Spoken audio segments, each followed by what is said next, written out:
जय श्री कृष्णा। आज हम लोग भगवान श्री कृष्ण की छठी की कहानी सुनेंगे। हिंदू धर्म में बच्चे के जन्म के छठे दिन छठी मनाने की परंपरा है। इस दिन बच्चे के अच्छे सेहत के लिए छठी देवी की पूजा होती है। जन्माष्टमी के छठे दिन कान्हा के बाल रूप लड्डू गोपाल की भी छठी मनाई जाती है। जैसा कि हम सब मानते हैं कि इस बार जन्माष्टमी 2 दिन मनाई गई थी, 6 और 7 सितंबर को। गृहस्थ जीवन वालों ने 6 सितंबर को जन्माष्टमी मनाया था, वहीं वैष्णव समुदाय ने 7 सितंबर को श्री कृष्ण का जन्मोत्सव मनाया था। भगवान कृष्ण के लड्डू गोपाल को बाल स्वरूप मानकर उनकी छठी पूजते हैं। जन्माष्टमी के छठे दिन कृष्ण जी की छठी मनाई जाती है, इसलिए आज यानी 12 सितंबर को कृष्ण जी की छठी मनाई जाएगी। जन्माष्टमी के दिन भगवान श्री कृष्ण ने बाल स्वरूप में जन्म लिया था, इसलिए जन्माष्टमी के छठे दिन कृष्ण भक्त लड्डू गोपाल की छठी मनाते हैं। उनकी विधि विधान से पूजा करते हैं। धार्मिक मान्यता है कि जो व्यक्ति कृष्ण जी की छठी विधि विधान से मनाते हैं और उनकी नियमित पूजा करते हैं, ऐसे भक्तों पे कान्हा अपनी दया दृष्टि बनाए रखते हैं और उनकी सारी मनोकामनाएं पूर्ण करते हैं। तो छठी के दिन अगर भगवान कृष्ण की छठी की कहानी नहीं सुनी तो छठी व्रत अधूरा है। तो चलिए हम लोग सुनते हैं कृष्ण भगवान के छठी की कहानी। भगवान श्री कृष्ण के तो बहुत सारे भक्त हैं। उन भक्तों में एक थे कुंभन दास, जिनका बेटा था रघुनंदन। कुंभन दास के पास भगवान श्री कृष्ण की एक बांसुरी बजाते हुए फोटो थी। कुंभन दास हमेशा उनकी ही पूजा में लीन रहते थे। वो प्रभु को छोड़कर कभी कहीं नहीं जाते थे। वे हमेशा ही उनकी आराधना में लगे रहते थे। एक बार कुंभन दास के लिए वृंदावन से भागवत कथा का बुलावा आया। पहले तो कुंभन दास ने उस भागवत कथा में जाने से मना कर दिया, परंतु सभी के बार बार आग्रह करने पर वो जाने के लिए तैयार हो गए। उन्होंने सोचा कि पहले वे भगवान श्री कृष्ण की पूजा करेंगे और इसके बाद ही वह भागवत कथा करने जाएंगे।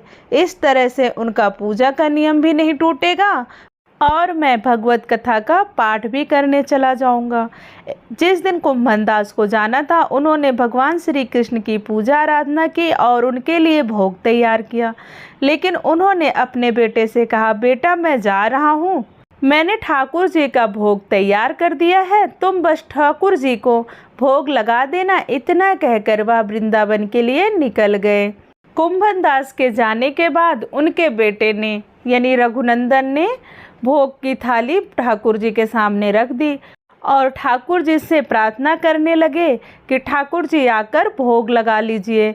रघुनंदन मन ही मन ये सोच रहा था कि ठाकुर जी आएंगे और सभी मनुष्य की तरह अपने हाथों से खाएंगे।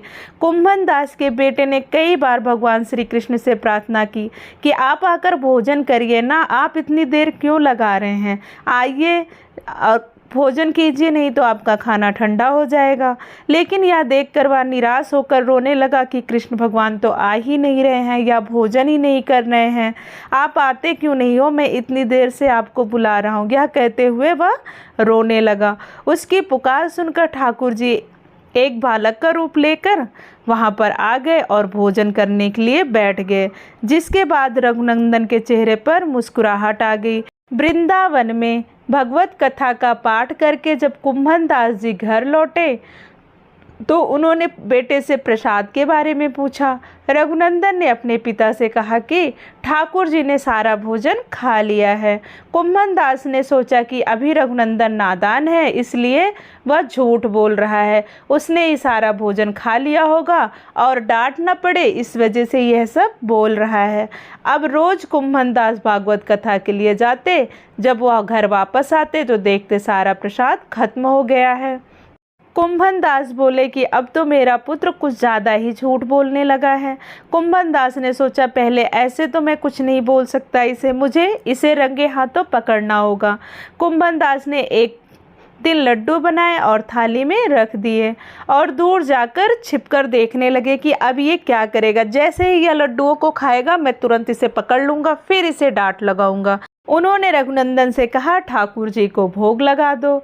रघुनंदन ने उस दिन भी रोज की ही भांति ठाकुर जी को आवाज़ लगाई और ठाकुर जी फिर से एक बालक के भेष में आकर कुंभन दास के बेटे के सामने बैठ गए।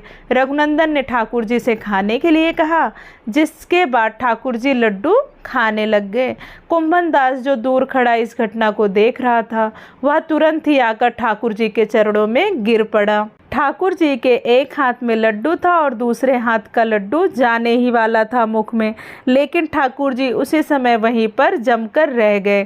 कहते हैं तभी से लड्डू गोपाल के इस रूप की पूजा की जाती है। उन्हें लड्डू गोपाल नाम से जाना जाता है।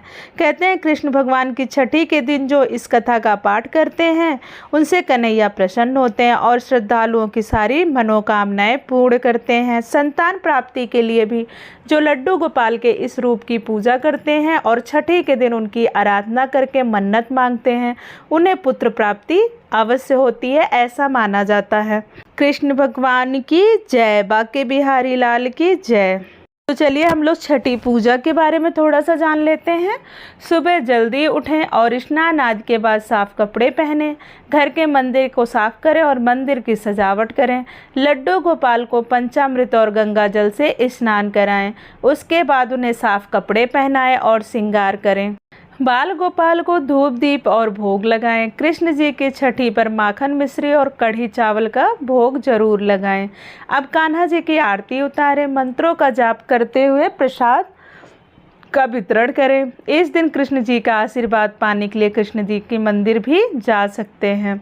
ऐसे ही धार्मिक कहानियाँ सुनने के लिए आप हमारे चैनल से अवश्य जुड़ें और हमारे चैनल को सब्सक्राइब करें। इससे हमें उत्साह मिलता है कि हम ऐसी ही धार्मिक कहानियाँ आपके लिए लेकर आएँ। अगर आपको हमारी वीडियो अच्छी लगी तो प्लीज़ हमारे वीडियो को लाइक, शेयर और चैनल को सब्सक्राइब करना ना भूलें। जय श्री कृष्ण। धन्यवाद। राधे राधे।